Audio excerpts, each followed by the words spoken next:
कल्पना, काय? आता नाही का याच्यानंतर आपली गरिबी जाईल. एवढे पैसे कुठून आले? आपण आपल्या शेतामध्ये जो माल पेरला होता का त्याचे पैसे आहेत. आता आपलं नवीन घर होईल.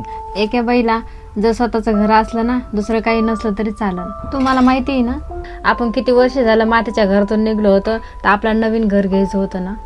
हो, खरं आहे तुझं. हे घ्या पैसे, कपाटामध्ये ठेवून या. बर.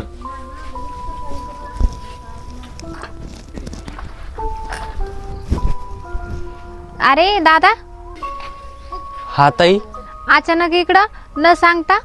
ताई, मला वाटलं तुला सरप्राईज द्यावा, पण तू तर मला बघितलं.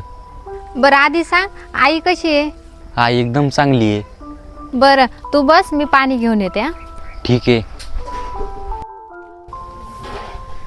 दादा, हे घे पाणी. ताई, मी तुला एक विचारू का? मला असं ऐकायला भेटलं की तू नवीन घर घेणार आहे म्हणून. हा, पण तुझ्या डोळ्यातून पाणी कस काय? माझ्यापासून काही लपितोस का तू?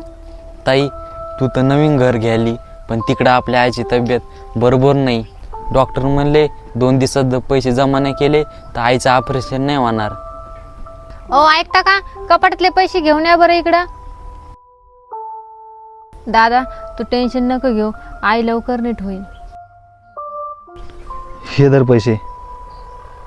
दादा, हे घे पैसे, हॉस्पिटलमध्ये जमा कर, मी त्यांच्या सोबत येते.